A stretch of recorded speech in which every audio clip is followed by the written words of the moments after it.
ये हम लगे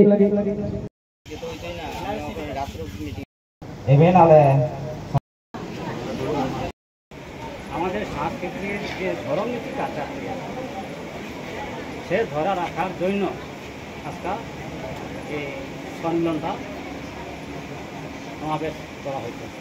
কোন জায়গাতে হইতেছে এটা? এটি পদবী মিটনা ছড়া। দেখি প্রতি বছরই হয় আপনার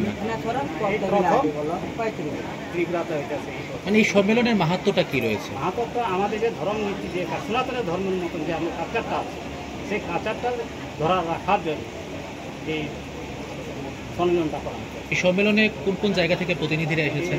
আসাম, কলকাতা থেকে মুর্শিদাবাদ এসেছে, আর ও ত্রিপুরা, আসাম, ধর্মনগর আর ত্রিপুরা। আপনাদের সম্মেলনে কতজন অংশগ্রহণ করেছেন প্রতিনিধি? 400। আপনাদের মানে উদ্দেশ্যটা কি, সম্মেলন করার উদ্দেশ্যটা কি থাকে? উদ্দেশ্যটা আমরা যারা এখন সাঁওতালে যে পিছিয়ে পড়া রয়েছে সেটাও কীভাবে আমরা আব্বাতে মানে দিয়ে আর আমাদের ধর্মনীতি কালচার যে আছে এটি কীভাবে আমরা সমাধান করতে পারবো এই পক্ষেই আমাদের। আপনার পরিচয়টা? আমার নাম মঙ্গল সোরেন, সমাজপতি। নমস্কার, জোহার। আজকে আমরা সাঁওতাল সমাজের মাঝি পারগানা সম্মেলন অনুষ্ঠিত করতে যাচ্ছি। কারণ হচ্ছে আমাদের সমাজের যে শাসন ব্যবস্থা রয়েছে, মাঝি পারগানা ব্যবস্থা, এই ব্যবস্থা কিছু ত্রুটি রয়েছে, এগুলিকে ত্রুটিমুক্ত করার জন্য। এবং আমাদের সমাজে কিছু কৃষ্টি সংস্কৃতি রয়েছে, আমাদের ভাষা রয়েছে, আমাদের লিপি রয়েছে, আমাদের কৃষ্টি সংস্কৃতি রয়েছে, যে পূজা পার্বণ রয়েছে, এগুলি আজকে ত্রিপুরাতে যেহেতু আমরা সংখ্যায় কম, এগুলি প্রায় বিলুপ্তির পথে যাচ্ছে। সেগুলি যাতে আমাদের ভবিষ্যৎ প্রজন্মের কাছে আমরা তুলে দিয়ে যেতে পারি সুরক্ষিতভাবে, এর জন্য আজকের এই সম্মেলনটা।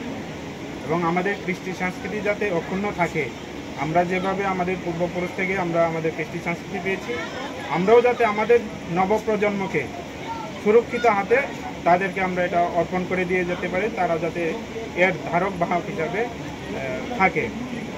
আমরা এই সম্মেলনটা ত্রিপুরাতে এই প্রথম হচ্ছে, এর আগে কোনোদিন হয়নি। এর আগে হয়েছিল প্রায় 85 সনে মনে হয় হয়েছিল, 1985 সনে। এরপরে এইবার প্রথম হচ্ছে। আজকের সম্মেলনে আমরা সিদ্ধান্ত নেব যে প্রত্যেক বছর যাতে এই সম্মেলনটা হয় এবং মাঝি পারগানা যে শাসন ব্যবস্থা রয়েছে সাঁওতালদের নিজস্ব, এইটা যাতে সবাই মেনে চলে। এবং আমাদের কাস্টমারি ল রয়েছে, কাস্টমারি লগুলি যাতে সবাই মানে। আজকে জানেন, কাস্টমারি ল না মানলে, আমরা যদি আমাদের রীতিনীতি না মানি, তাহলে আমরা যে আদিবাসী, আমরা যে সাঁওতাল, আমরা এই স্বীকৃতিটা কিন্তু আস্তে আস্তে বিলুপ্তির পথে, এটা থাকবে না আগামীতে। এখন এটা যাতে কনভার্টেড না হয়, আমাদের এগুলি যাতে সুরক্ষিত থাকে, এর জন্য আজকের এই সম্মেলনে কতজন প্রতিনিধি যোগদান? সারা ত্রিপুরা রাজ্য থেকে প্রায় 400 প্রতিনিধি এখানে এসেছে। এখনও আরও অনেকেই আসার বাকি রয়েছে। এটা 2 দিন ব্যাপী চলবে আমাদের সম্মেলন। আজকে 24 মে এবং 25 মে। আজকে আমাদের শুধু এখনও রিসিপশনের কাজ চলছে। 400 প্রতিনিধি ইতিমধ্যে এসে উপস্থিত হয়েছে। আরও মনে করেন 150 প্রতিনিধি আমাদের দূরের যারা রয়েছে, কমলপুর, কৈলাসহর, এই সাইডের প্রতিনিধিরা এখনো আসতে পারেন না প্রাকৃতিক দুর্যোগের কারণে। তারাও ঘন্টা দেড়েকের মধ্যে এসে পৌঁছাবে। কে কে উপস্থিত আছেন এখানে? এখানে আমাদের মাঝি পারগানার যে আমাদের ত্রিপুরার যিনি প্রধান সমাজপতি রয়েছেন, মঙ্গল সাঁওতাল রয়েছে। আমাদের এখানে ওয়েস্ট বেঙ্গল থেকে আমাদের 2 জন প্রতিনিধি এসেছে, আসাম থেকে আমাদের প্রতিনিধিরা এসেছে।